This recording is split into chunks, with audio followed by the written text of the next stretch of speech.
Happy Lord's Day, everyone! Welcome po sa ating online worship celebration. Tayo po ay muling naririto upang magpuri, sumamba, at magpasalamat sa ating Panginoon. Sabi po sa mga awit kabanata 145, talata 21, ang aking bibig ay magsasalita ng papuri sa Panginoon at pupurihin ang lahat ng laman ng kanyang banal na pangalan magpakailanman. Sa isang buong linggong nagdaan po, tayo ay pinagpala ng ating Panginoon ng mga pagpapalang umaapaw, kaya't halina't magsaya, tayo ay magpuri at magpasalamat sa ating Diyos na buhay.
Jesus, sa pag-ibig mo,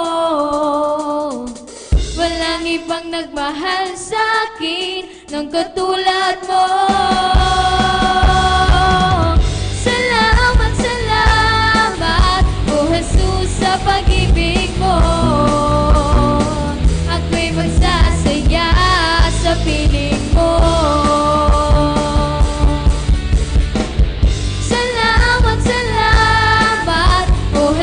Sa pag-ibig mo, walang ibang nagmahal sa akin ng katulad mo.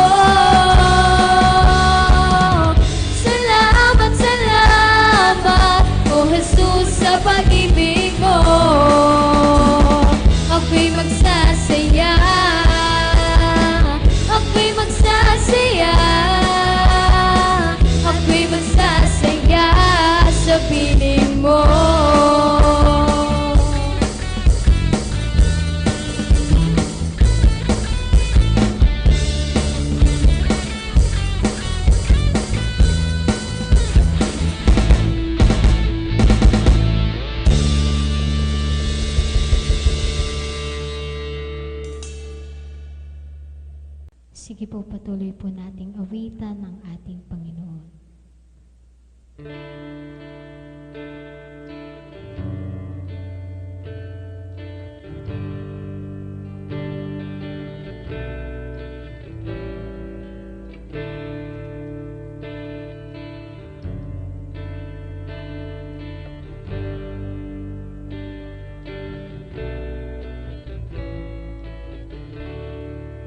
Panginoon, ang nais ko'y kagandahan mo ay pagmasdan ang pag-ibig mo sa aking tugon. Kailan may di pababayaan sa iyong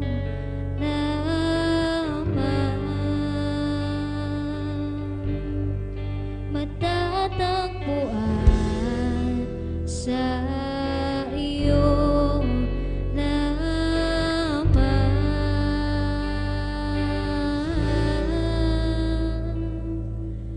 mananatili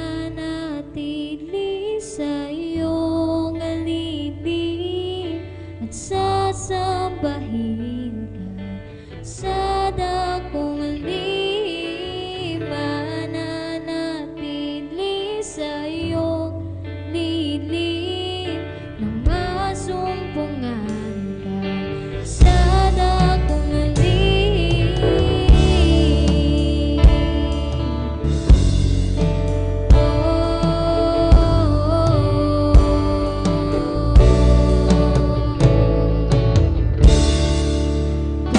Panginoon, ang ngalan mo ay kalinga at sandigan ko, di magbabago. Pangako mo,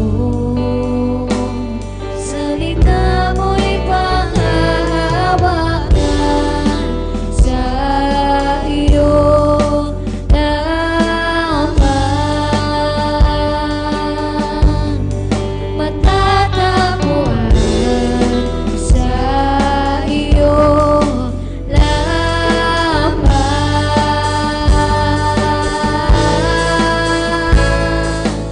Mananatili sa iyong lilim at sasambahin ka sa dakong alib. Mananatili sa iyong lilim nang masumpungan ka sa dakong alib. Mananatili sa iyong lilim at sasambahin ka sa dakong alib. Mananatili sa iyong lilim nang masumpungan ka sa dakong alib.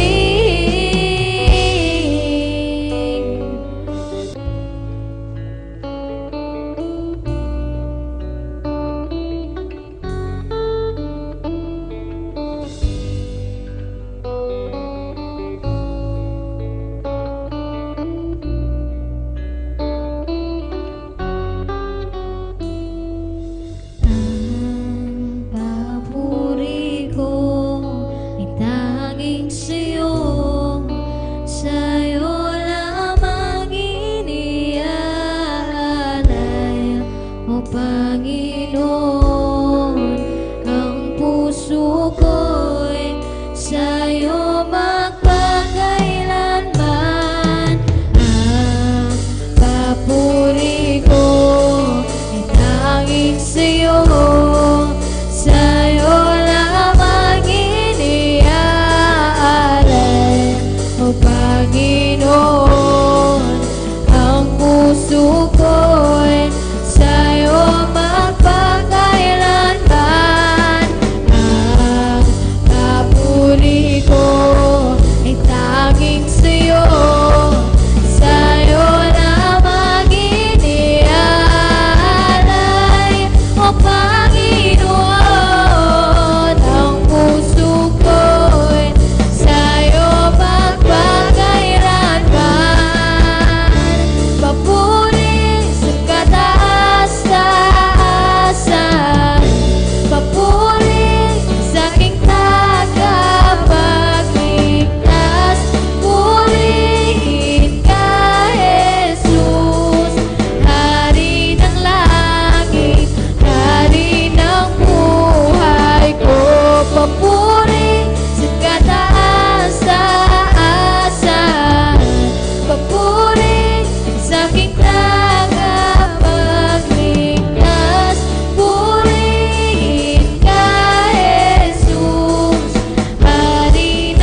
taas, purihin ka, Jesus. Hari ng langit, hari ng buhay ko, papuri sa kataas-taasan, papuri sa aking tagapagligtas, purihin ka, Jesus. Hari ng langit, hari ng buhay ko.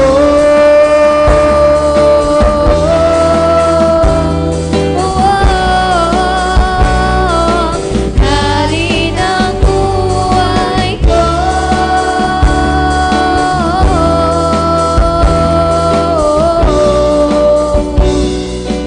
Hari ng buhay ko.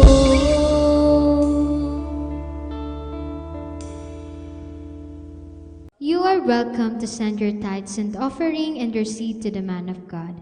May the Lord bless your generosity and your support in our ministry. Kindly send your seeds and your tithes into this GCash account number 0912-7327627. God bless you bountifully.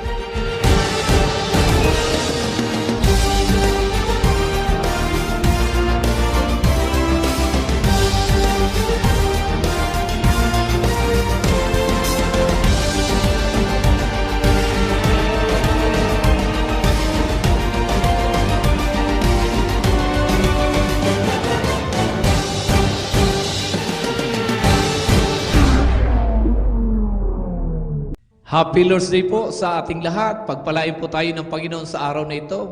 Welcome po sa ating online worship celebration at sa ating on-site worship celebration. Sa lahat po ng inaabot ng gawain ito sa iba't ibang panig ng mundo, sa mga Pilipino dyan na nag-aabang sa iba't ibang panig ng bansang Pilipinas, thank you sa pag-abang po ninyo at pagsama po ninyo sa ating online celebration. Ganon din po dyan sa kapatid natin sa Brunei, kay Sister Evelyn at Sister Jo. I am praying and hoping na i-start na kayo ng inyo pong online celebration. Samahan niyo po kami sa panambahan sa Panginoon sa inyong tahanan dyan sa Brunei. Ganon din po ang ating church family sa Carson, California, sa ating pastor, si Brother Dante, at sa kanyang pamilya. Pagpalain kayo ng Diyos, at sana ay mabusog po kayo ng mga aral ng ating Panginoon. Sa mga kapatiran natin sa Maynila at sa ibang lugar, this is the only platform we have to keep the connection with you. At sana kayo po ay nag-online celebration sa inyo pong mga tahanan, sa inyo pong lugar kung nasan man po kayo. I have a very important message to everyone ngayong araw na ito. My topic is entitled, True Sons Always Go Back to the Father. True sons always go back to the Father. Siguro hindi naman po lingid sa inyo ang kwento tungkol sa the parable of the prodigal son in Luke 15, verse 11 to 32. Ito yung kwento ng alibughang anak na kinuha niya ang mana mula sa kanyang tatay at nagpakalayo-layo, inubos sa kalayawan, hanggang namulubi, dumating ang panahon, wala nang makain at iniwan na ng mga kaibigan. At ang kanyang kinakain na lang ay pagkain ng baboy. And doon na-realize niya ang kanyang pagkukulat, pagkakamali. At naisip niyang bumalik sa kanyang tatay. Gusto kong magsimula sa isang tanong. Saan ka pumupunta kapag pagod ka na? Saan ka tumatakbo kapag ang puso mo ay wasak? Saan ka pumupunta? Sinong pinagbabalingan mo kapag ang isip mo ay gulong-gulo? Kapag ang mundo mo ay parang hindi ka na tinatanggap, at kapag feeling mo ikaw ay sugat-sugat, hirap na hirap ang buhay, sugatan, wasak. Alam ninyo, bawat isa sa atin ay anak ng Diyos. Lahat tayo na nandito at nakikinig, alam ko bawat isa sa atin, tayo ay mga anak ng Diyos. Pero, hindi lahat ng anak ay malapit sa Ama. May mga anak na dumidistansya. May mga anak na lumalayo, napapalayo. Minsan, hindi dahil gusto nila, kundi dahil nadadala ng kasalanan, ng tukso, ng pagkaumaling sa mga bagay sa sanlibutan, ng material na bagay, ng pride, umaling akala na kaya nilang mag-isa kahit walang tatay. May mga anak na lumalayo sa tatay at sa kanilang bahay. Nais kong i-share ngayon, mga kaibigan, mga kapatid, ang kwento ng anak na lumayo sa kanyang tatay. The son who left, the son who remembered, the father who waited, and the son who returned. Una, the son who left. Sa kwento ng prodigal son, sabi ng bunso, Ama, ibigay mo na sa akin ang bahagi ng ari-arian ko. Ang ibig sabihin noon, Ama, parang patay ka na sa akin. Gusto ko nang kunin ang mana ko. Now na. Ngayon na. Masakit sa isang tatay. Masakit. Pero minsan, ganun din tayo kay Lord. Gusto natin ang blessings, pero ayaw natin ang relationship. Gusto natin ang gift, pero nakakalimutan natin ang giver.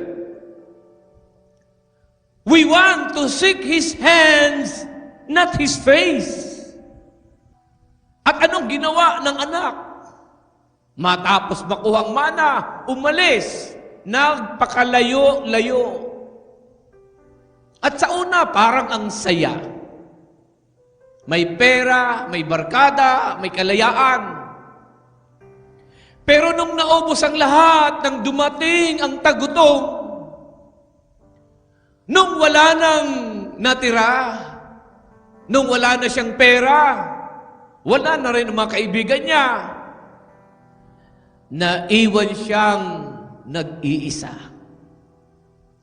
At doon niya na-realize, napagtanto, na ang kalayaan na walang ama ay hindi kalayaan kundi pagkakakulong. Akala niya ang paglayo sa ama ay kalayaan, ngunit ito ang nagbihag sa kanya at nagkulong sa kanya sa kawalan. He was left alone, empty and miserable. Let's come to the second part, the son who remembered. Sabi ng Bible, when he came to his senses, nang mapag-isip-isip niya, nang mapagtanto niya, naisip niya sa bahay ng tatay ko, kahit ang mga alipin ay busog, pero ako nagugutom dito. Mga kapatid, when he came to his senses, alam mo ba napakalaking biyaya kapag dumarating ka sa punto ng paggising? Punto ng buhay mo na mapagtanto mo ang nangyayari sa iyo. Yung biglang marirealize mo, Lord, kailangan kita. That is not weakness, that is grace. Kasi kahit gaano kalayo ang nilakbay mo, Hindi pa rin binura ng Diyos ang daan pabalik. Hindi binubura ng Ama ang daan pabalik dahil umaasa siya ng pagbabalik mo. Let's come to the third part, the Father who waited. Habang malayo pa ang anak, nakita siya ng ama, ng tatay. Malayo pa natanaw na siya, sabi ng Biblia. Ang ibig sabihin, araw-araw naghihintay ang tatay. Mula nung umalis ang anak, araw-araw siyang nakadungaw sa bintana, umaasa ng pagbabalik ng anak niya. Hindi siya nagtanim ng galit, kundi pag-asa. At nung makita niya ang anak, tumakbo siya papunta rito. Hindi siya tumakbo para pagalitan, kundi para yakapin, para tanggapin. Mga kapatid, ganon ang ating Ama sa langit. Hindi siya naghihintay para husgahan ka, kundi para yakapin ka, para tanggapin ka. Hindi siya nagbibilang ng kasalanan, kundi ng mga sandaling umaasa na ika'y muling babalik sa Kanya. That is the Father's heart. A heart that always waits. A heart that always forgives. A heart that always loves. Yan ang puso ng ating Ama, ng ating Tatay sa langit. And the fourth part is the Son who returned. Habang bumabalik yung anak, dala-dala niya ang kahihiyan. Pero ang Ama, nakahanda ang kasuutan, ang singsing at ang sandalyas, mga simbolo ng pagtanggap, karangalan at pagiging anak muli. Napansin niyo mga kapatid, hindi pa nakapagsasalita ng maayos ang anak, niyakap na siya ng tatay niya. Niyakap na siya ng ama. Bago pa siya makapagsabi ng sorry, pinatawad na siya. Kasi sa puso ng ama, once a son, always a son. The true sons always go back to the Father. True sons may fall, true sons may fail, but true sons always find their way back home. Yan ang aking paniniwala, kapatid. Naniniwala ko, kapag tunay kang anak, kapag tunay na anak, hindi niya matitiis na mawalay sa ama, babalik at babalik siya. Yan ang tingin ko sa mga kasama nating mga lumayo sa tatay, tumalikod sa ating Panginoong Ama sa langit.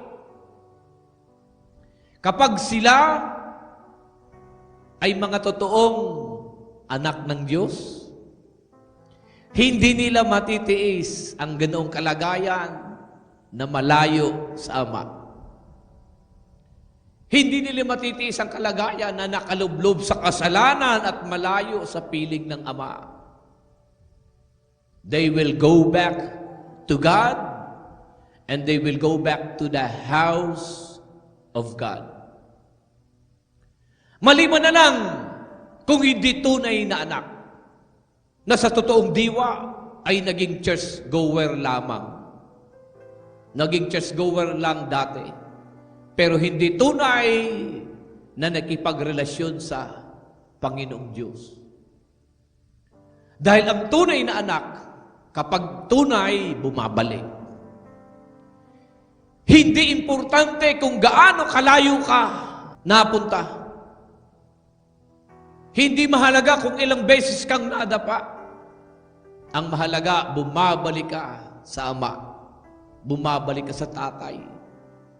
Kasi ang pagiging tunay na anak ay hindi nasusukat sa pagiging perpekto, pagiging ganap. Kundi sa pagpiling bumalik kahit ilang beses ka nang lumayo. And lastly, our Heavenly Father's unchanging love. Our Heavenly Father's unchanging love. Hindi po kumukupas ang pag-ibig ng ating Ama na nasa langit. Maybe today, pakiramdam mo, malayo ka na sa Panginoong Diyos. Maaring sinira mo ang iyong mga pangako sa Kanya. Maybe you think you're too dirty, too far gone. Pero tandaan mo ito, kapatid. Tandaan mo ito. You can always go back. The Father is waiting for you. Not with anger, but with open arms. The same God who saw you live is the same God who is watching for your return. The same Father who let you go in freedom is the same Father who welcomes you home in grace. So today, mga kapatid, go back to the Father. Balikan mo ang presensya ng ating Tatay. Balikan mo ang panalangin. Balikan mo ang altar. Balikan mo ang puso ng ating Ama. Balikan mo ang bahay ng Panginoon. And when you do, you will realize, hindi mo kailangang magsimula ulit bilang alipin. Kasi sa puso ng Diyos, hindi ka kailanman tumigil maging anak. Mga kapatid, sa aking pagtatapos, the world may forget you. Your friends may leave you. Your failures may haunt you.